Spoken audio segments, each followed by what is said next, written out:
결국 이것이 한나라당으로 해요. 집권당으로 해요. 비상이 걸리게 만든 겁니다. 이제는 한나라당도 등록금 대책, 주거 대책, 이런 일정 부분 이야기하지는 않으면 안 되는 단계에 왔습니다. 물론 청년들의 참여 부족이 청년들 책임만은 아니에요.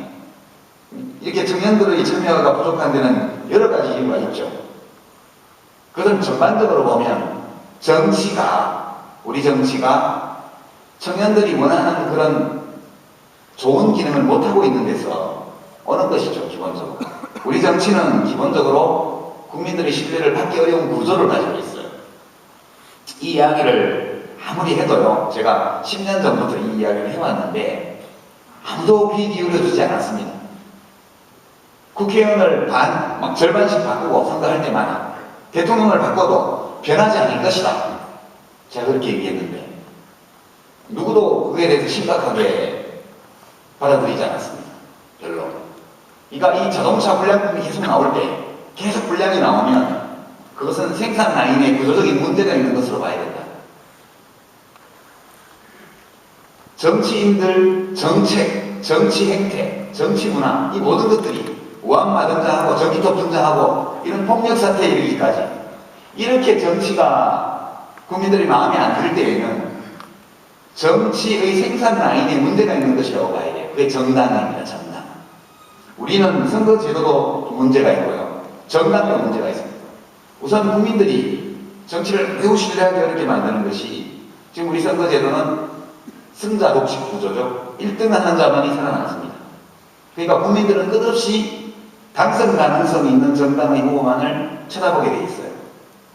그래서 열렬히 지지해서 찍는 사람도 있겠지만 뭐 마음에 별로 안 들지만 다른 대안이 없잖아? 될 사람이 믿어줘야지. 이렇게 해서 한나라당 찍는 분들, 민주당 찍는 분들.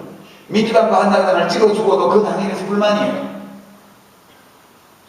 그런데 그 두 당이 얻는 지지율은 합쳐봐서 한 70%밖에 안 되는데 의석은 거기서 90% 넘게 가져간다는 말이죠. 나머지 정당들은 뭐냐? 나머지 정당들은 지금 진보 정당들은 지지율이 낮은데 낮은 이유 중에 하나가 밀어줘봤자 힘이 없으니까 이렇게 되어서 국민들의 소망과 요구는 다양해지는 데 반해서 이 정당의 구조는 계속 양당 구조를 재생산하는 구조를 갖고 있어요. 그러니까 이 두 당을 찍어주지 않은 유권자들은 기본적으로 정치 자체에 대해서 불신하고 불만일 수밖에 없고 두 당을 찍어준 유권자 중에서도 상당수가 불만이 가득 찼지만 어쩔 수 없이 그 두 당을 찍어주게 되어 있습니다. 이렇게 되니까 근본적으로 정치가 많은 국민들의 기본적인 신뢰를 받기 어려운 구조를 갖고 있고요. 근데 선거제도 못 바꿔요. 선거제도 바꾸자고 얘기하면 서민들 먹고 살기도 힘든데 한가한 소리 하네. 되게 반응이 지금까지 그랬습니다. 저도 그래서 별로 주장을 안 해요. 두 번째는 지역구도, 지역 대결 정치. 그러니까 이게 가장 비용이 적게 들어가고 효용이 많이 나는 이 정치입니다. 그러니까 자기 동네에 가서 다른 동네를 막 욕을 해요. 네? 그 다른 동네에서 센 정당의 리더를 막 비난해요. 그러면 표가 저절로 옵니다. 그러니까 한나라당 사람들은 야권 지도자 인신 공격하고 야당 민주당 분들은 한나라당이나 대표나 대통령 인신 공격하고 이렇게 하면 표가 저절로 모여요. 돈 들일 일도 없고 말로 하는 건데 이렇게 하다 보니까 서로 다른 지역을 할거하고 있는 정당들이 서로에 대해서 매우 감정적이고 원시적이고 그리고 민생과 관계없는 쟁점으로 공격하는 이런 양상의 정치가 계속되고 있는 겁니다. 그러니까 사람들이 안 좋아하죠. 정치를. 세 번째는 정당의 문제. 아까 제가 말씀드린 일종의 문화지체. 지금은요 온라인으로 다 투표할 수 있잖아요. 온라인으로. 근데 굳이 투표소 만들어 놓고 와서 투표해야 된대요. 대의원도 온라인으로 선출할 수 있잖아요. 전 그러면 오프라인대로 하고 온라인 당원 모집해서 거기도 대의원 선출권을 주고 그 대의원들은 온라인으로 투표하게 하면 되죠. 안 합니다. 젊은 사람들이 투표하러 막 몰려오면 무서워해요. 투표소 차릴 때는 젊은 사람 안 오겠지. 뭐 휴일날 이까지 오겠어? 그랬는데 막 유모차 밀고 오고 전철 타고 오고 이러면 막 겁이 나요. 민주당은 예전에 젊은 층의 투표를 간절히 받았던 정당인데 어느 사이에 청년들의 투표 참여를 두려워하는 정당이 되어 있습니다. 이렇게 되어 있는 거죠, 지금. 그러니까 이런 정당의 문화지체, 이런 것들이 젊은 사람들로 하여금 정치를 외면하게 만드는 이유가 된다. 그러니까 오죽하면 신뢰도 조사를 해보면요, 10점 만점에 국회의원 신뢰도는 3점 정도 나와요. 3점.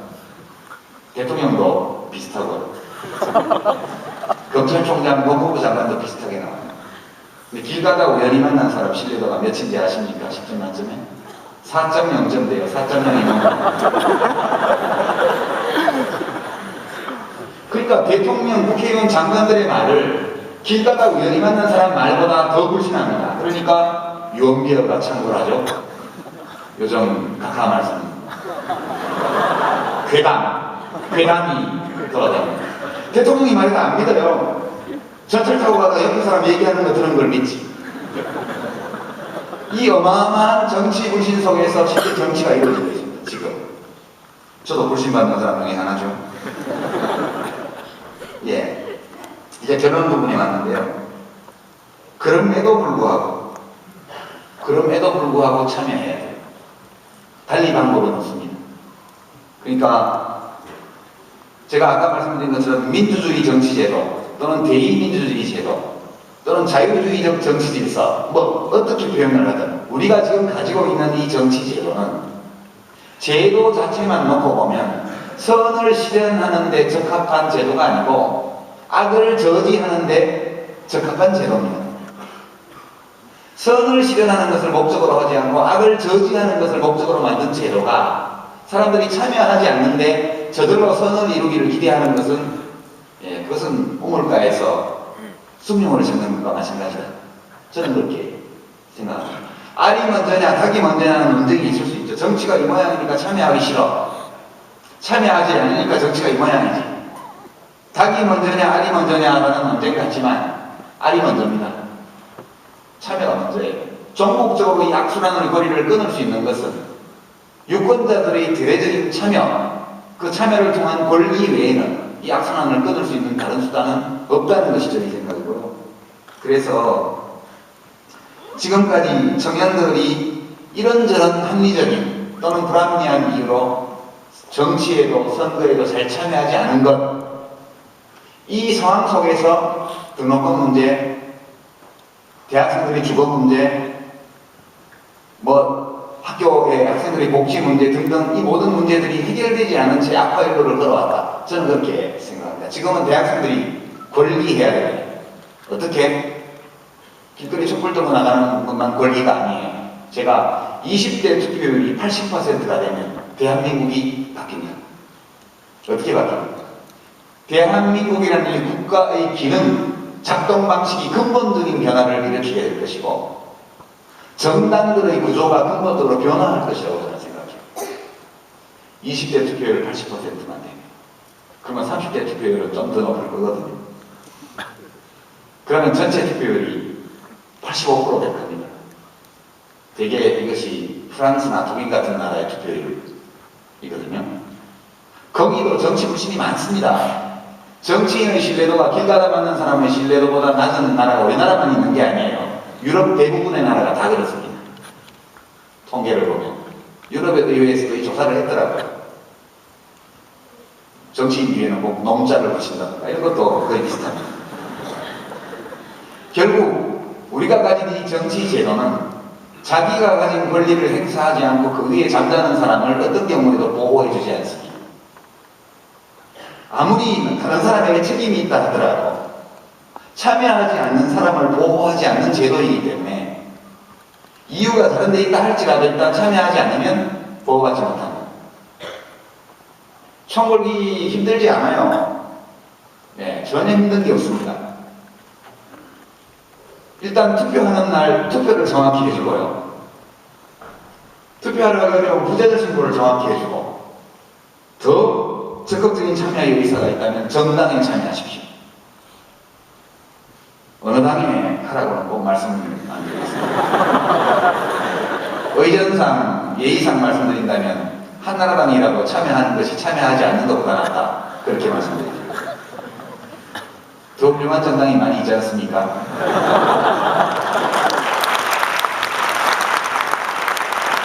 오늘 소위 진보통합, 이게 지겨워 죽겠죠. 여러분들 못 오보신 분들, 관심 있는 분들 1년 전부터 얘기 나와가지고 1년 지났는데 아직도 안 됐죠.